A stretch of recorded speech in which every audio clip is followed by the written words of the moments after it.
All right, welcome back to Time Walk here, and Whoa. Oh no. Wow, this is a fast matchup, but I wasn't quite sure it's going to be this fast.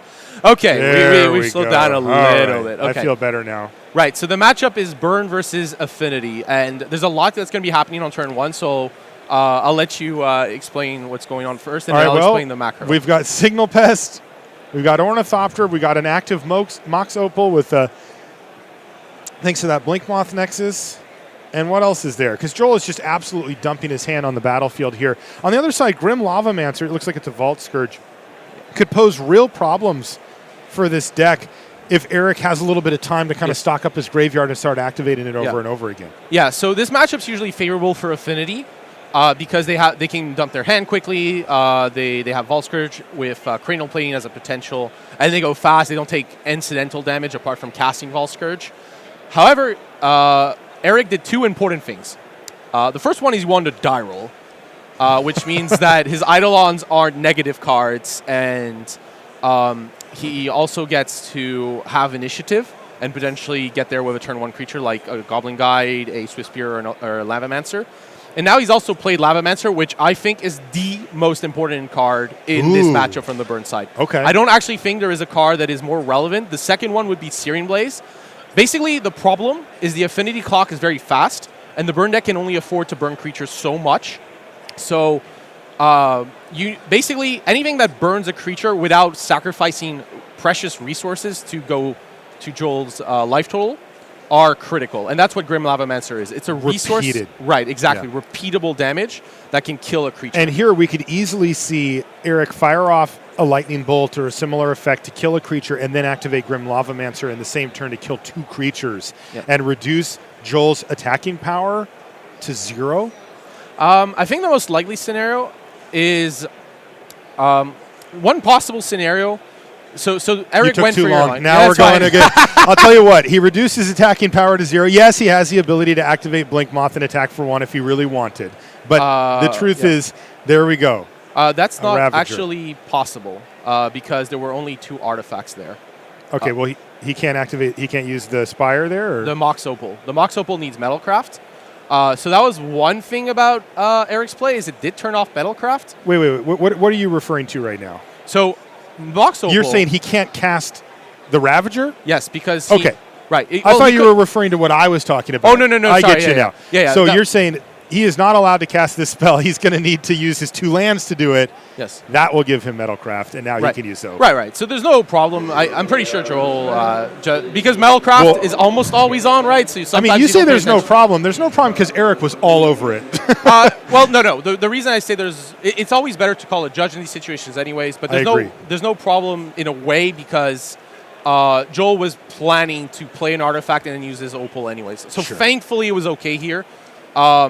But he actually did rebuild his board out pretty quickly here, Eduardo. He's got basically replaced exactly the 2 creatures that were just gone. I mean, well, I shouldn't say that. He actually has a Ravager now in addition. Yes. But now, let's see if Eric can fill up that graveyard again. Well, no, not right away. He's just going to go for the Eidolon. But we see a similar situation to before where he has fetch land that he could use to fire off, say, another lightning bolt. Right. And keep the board at bay. However, Eidolon in this matchup, especially late, is extraordinarily bad for the Burn player since the matchup can devolve into a race.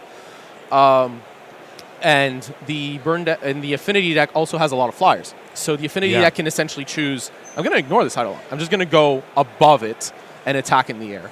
The other thing that's interesting here is this Ravager means that if Eric tries to kill off any creature, essentially Joel can just decide to grow the Ravager. Which means that Eric loses value from his Grim Lavamancer, and it's very hard for the Grim Lavamancer to kill an Arcbound Ravager as well, especially with Darksteel Citadel. So Eric's going to make sure to trigger his Eidolon here, but like you said, he's just going to have to take a hit here from Joel. Now, it wasn't a ton of damage yet, but now Joel's really kicked things into overdrive because in addition to the Ravager that you just mentioned and all the benefits that entails, he's also got Steel Overseer on the battlefield with 4 creatures just straight up, but you can see that he's got that Blink Moth too, so that's a lot of +1/+1 counters getting distributed. Right. So here what's going on is essentially Eric is facing a must-kill threat in Steel Overseer, and there's an Arcbound Ravager. So Eric's kind of this what's the saying? Damned if you do, damned if you don't. Yeah, that is the saying, and it does look like he's in a tough spot because, like you said, I mean, he can take out the Overseer, but then it just gives Joel a lot of options, right? He can either just sacrifice it, he can put a bunch of counters on it to save it, and really force the issue on Eric and make things difficult for him. So Joel, all told, his draw has been very strong here. Even after getting 2 creatures killed early in the game, he's just replaced them and even has 2 of his key cards. These 2-mana spells are so important, the Steel Overseer, the Ravager, and then at some point we may see a Cranial Plating as well. Right, those are the key cards. Yeah. And and this was all enabled by the power of Mox Opal. Mox Opal, whenever you face Affinity on the draw and they go Mox Opal, you are probably incredibly far behind. Because Mox Opal allows you to power out these turbo starts and essentially cheat on mana. And you can see that because Joel did 2 1-drops on turn 1. A 2-drop and a 1-drop on turn 3. Managed to attack for an extra point of damage with the Blinkmoth Nexus. Oh, wow. Wow, he just let it die. Wow, without sacrificing to Ravager? It just went straight into the graveyard. Okay. Eric activated Grim Lavamancer, targeted Steel Overseer, and it just went to the bin. Okay, well, yeah, there's no reason not to sacrifice the Overseer here to the Ravager, so yeah. He just missed it. I think that was just missed. And with Affinity, every point of damage is really critical. So right. that might come back to bite Joel. Interestingly, though, Eric's decided to play a Swiftspear on defense. Probably because Eric didn't want to commit to running that into Ravager. So might as well play it on defense and give the option to block Ravager, although Eric is most likely not going to block Ravager. It's just, well, I'm not going to attack with the Swiftspear, so I might as well let it back, but it's not exactly going to block either. Okay. It's just one of these situations where the card doesn't have relevancy this turn. It just lost its haste, so to speak. But Eric might choose to block the Ravager here anyways to force the issue, at least force Joel to sacrifice an artifact. Let's see what happens here. Galvanic Blast on Eric here is 7. So then with the Signal Pest triggers, Blinkmoth and Ornithopter are free, so that's 4. So there's Darksteel Citadel, Mox Opal, Signal Pest are free artifacts that don't deal damage currently. So so essentially Joel finds the line, and that will be game. What's interesting? That's gonna do it. And you can see how that missed damage didn't count here, but could have very easily. Could have. That was lethal, exactly. Yes. And if it was one short, things would have looked a lot different. But it didn't end up that way. Joel Dodge ended up winning game number 1 here against Eric Froelich as they work their way to game number 2 with a Brainstorm on the stack. That can only mean one thing. We are in Legacy here on Paulo Vitor, Damo, Rosa versus Andy Stout. And Paulo's playing a deck that I am just in love with here, Eduardo. Look at right on the top, there's a Leovold. Look at all those cards. Deathrise Shaman, a Wasteland. I'm in. Loving this deck. Although they're all in the graveyard. Yeah, I don't like them being there. But whatever. I mean, Paulo's playing, not me. Right. So just because we have the deck list, the matchup, it seems to be Paulo's on Sultai True Name. So essentially, Paulo's strategy is to resolve a True Name Nemesis or a Jace the Mind Sculptor to victory. What about Leovold? There are 2 Leovolds as well. Leovold is not so much a route to victory; it's a route to not losing. Oh, that's the best and value. route. And value. The route to value? I'm in. Route to value. That's what Leovold is. Oh, yeah. He is the emissary of Trest, and he is negotiating for the value. It's funny, route. if you look at the artwork on him, he's trying to shake your hand. He's like, put her there, partner. It's a deal. Yeah. How about I draw a bunch of cards and you lose the game? Put her there. It's like, yeah, hey. he's just saying good game. Yeah, he is. That's what he's saying. Very arrogantly. But on the other side, Andy Stout is playing essentially, let me double check which version of Delver this is. This looks like Grixis Delver. So essentially this deck uses Deathrite Shaman and Delver as its 1 mana frets. And then ramps, and then uses the combo of Young Pyromancer with spells. However, it seems he's not running Cabal Therapies, unless I'm mistaken. Oh, that's strange. That's a normal inclusion in these type of decks. Right, so it seems he decided not to run Cabal Therapy and instead top-ended with 2 True Name Nemesis and 2 Gurmag Anglers. Interesting. So Andy decided, instead of Cabal Therapy, I'm going to run these big or undealable frets. and he decided to put the Cabal therapies in the sideboard for the more combo-centric matchups. Okay. By the way, that's a big threat there. Yeah, it's actually incredible. Like, I don't think when Wizards designed Gurmag Angler that they thought it would be such a competitor in Modern and Legacy. You know, they thought this could be like a pretty decent limited card. Yeah. You know, it's big. It shows off the delve mechanic. It's kind of cool, but it's like seeing a lot of play. Right, but like think about it. Oh, there's a true name though for Paulo Vitor Damo Rosa here, Eduardo. How does that change everything? Well, if it resolves, it's basically the Angler's not going to do much, and Paulo's going to be very far ahead.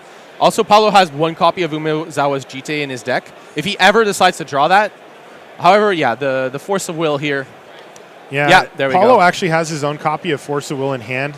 No blue card to go along with it. Ouch. And that's where you can see why Force of Will is not a good card in these kind of grindy blue matchups. Is because you're paying 2 cards to get rid of 1.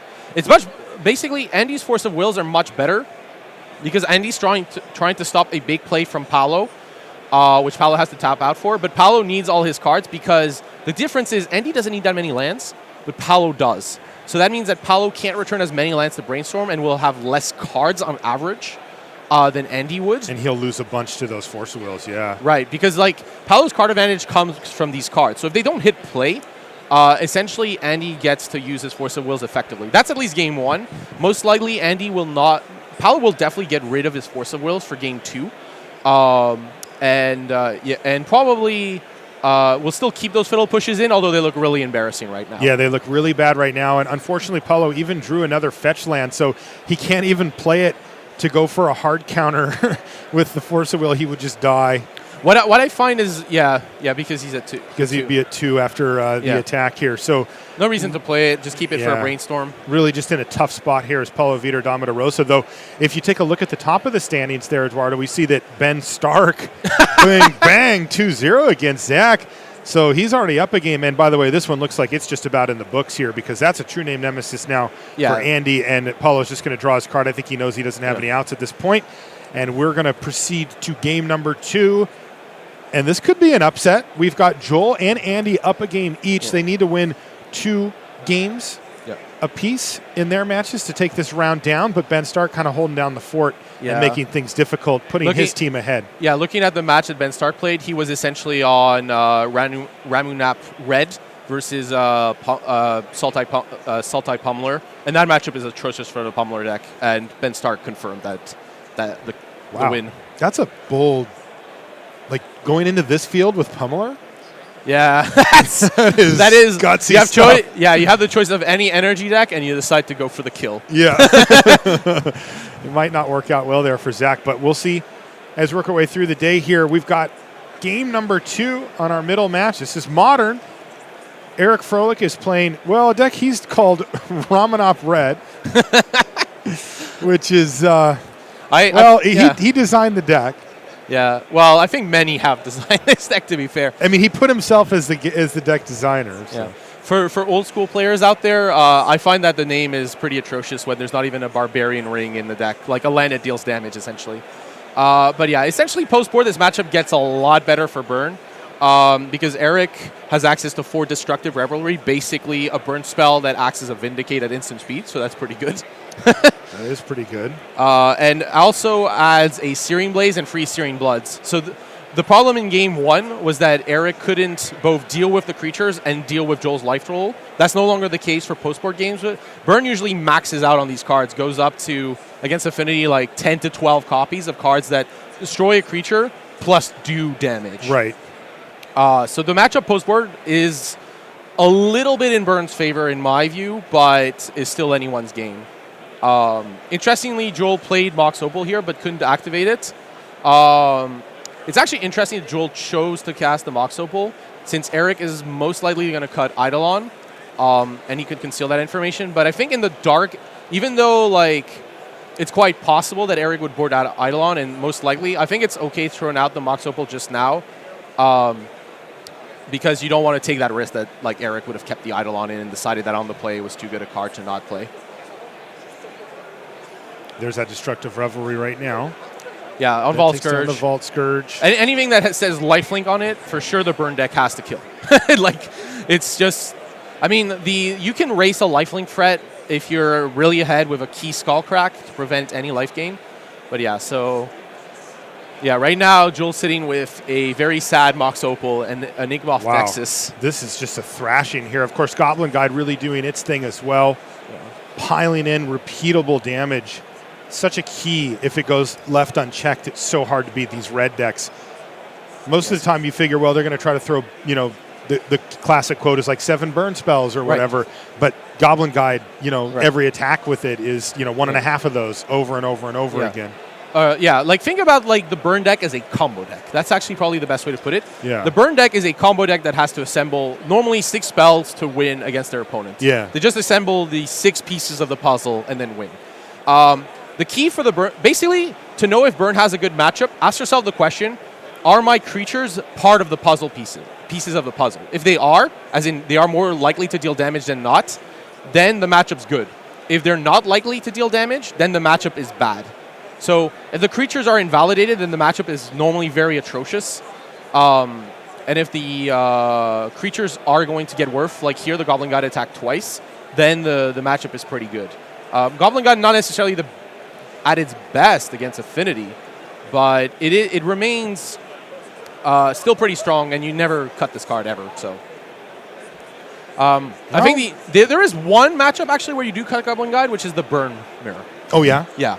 Because it just dies so easily, or what? Yeah, it dies easily. They board in Searing Blazes and Bloods, and sometimes lands matter. So, which is a fascinating aspect. One of the weird plays is sometimes you don't board it out, but you go like Goblin Guide go.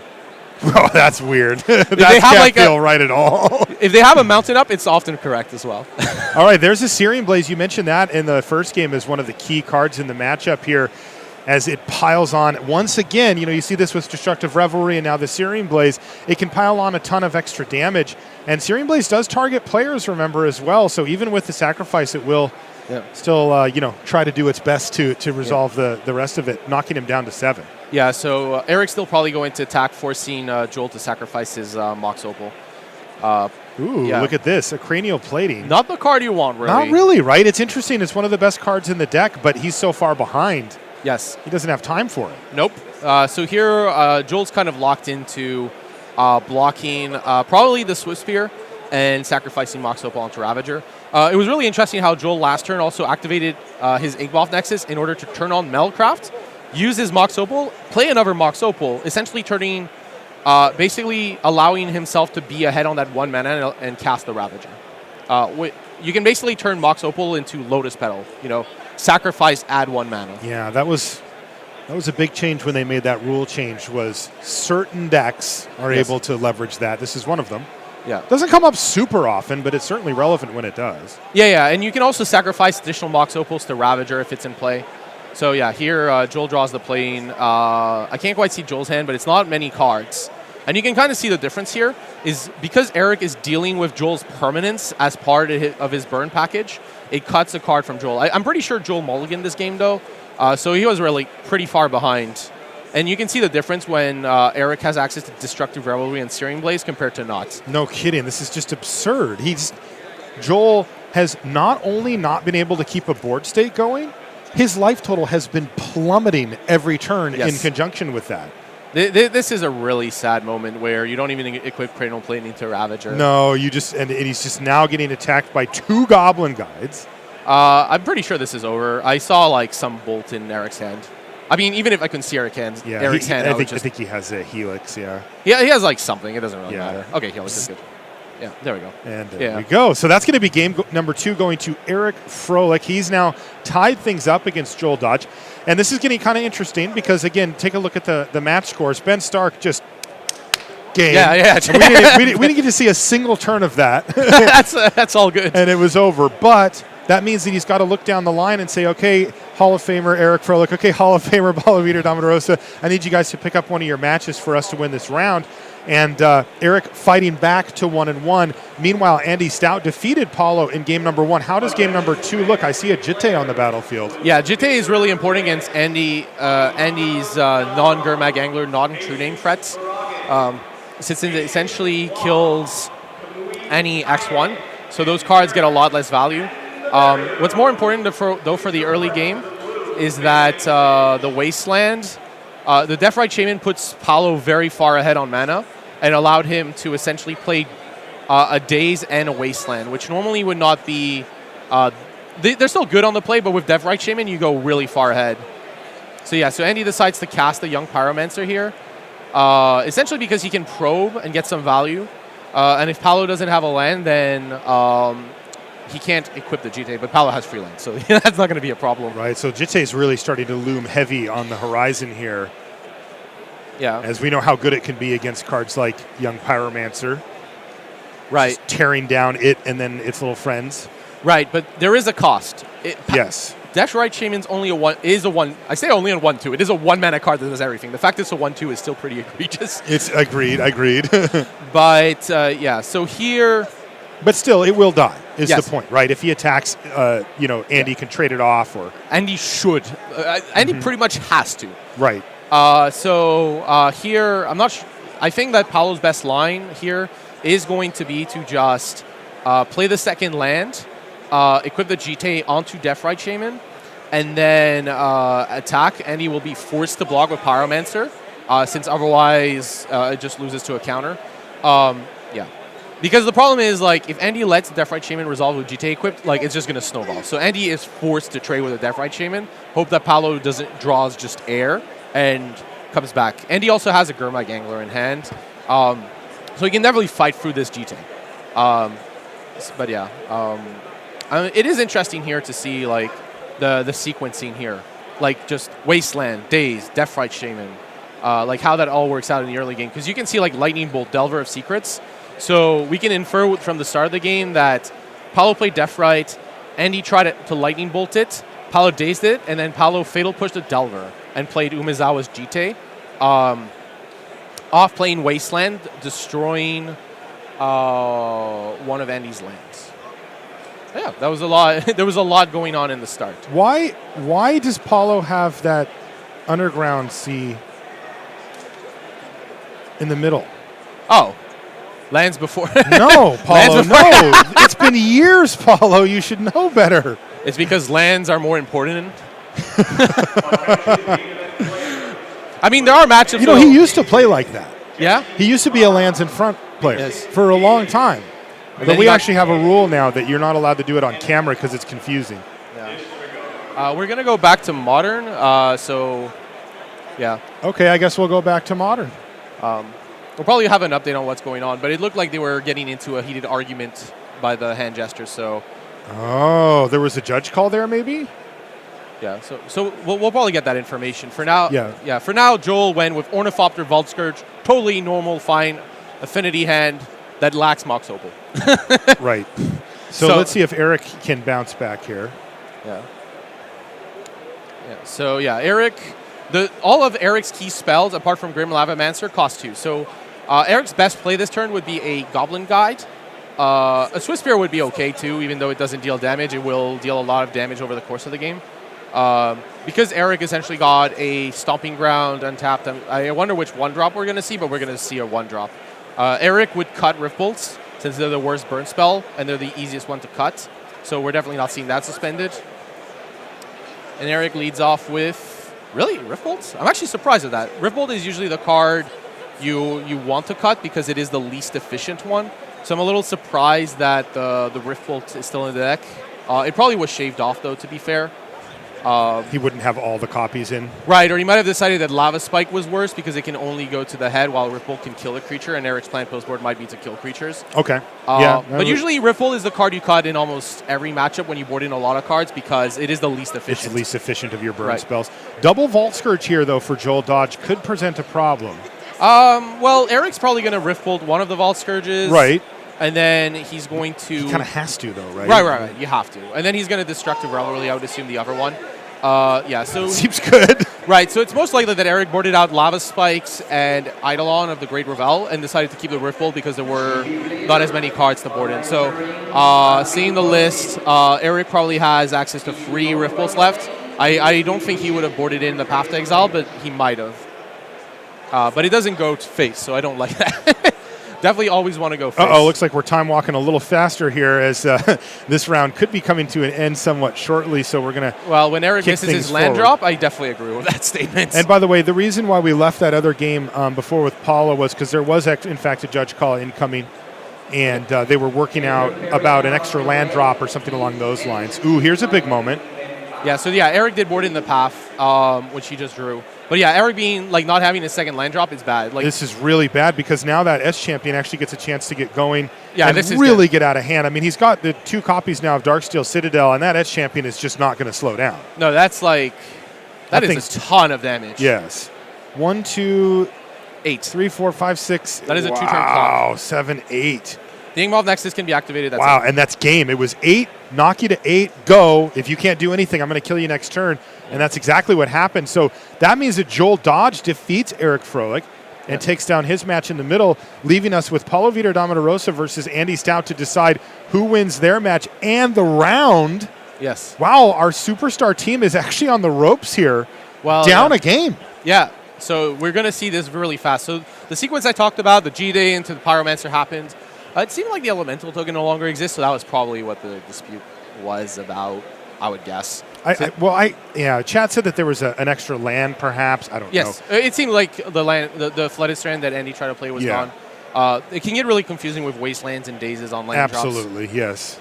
Right, so Gurmag Angler perfect against the Umezawa's Jite. However, Paulo drew Jace the Mind Sculptor.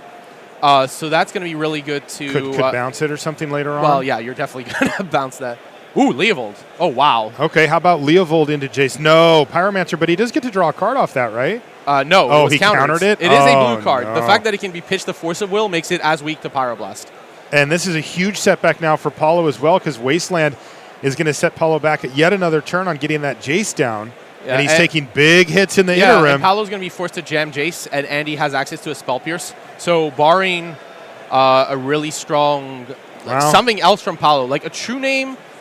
Andy is weak to a True Name Nemesis. That is what Paulo needs to draw if he wants to be in this game. If he doesn't draw True Name, he won't get there. This shuffle is interesting since Paulo doesn't know the top card. I would say that maybe you keep it for a brainstorm, but maybe Paulo feels he has to jam. But you can see, he's not dead here though. He has a Jite. He can gain some life. He's not going to lose to this hit. Yeah. Yeah.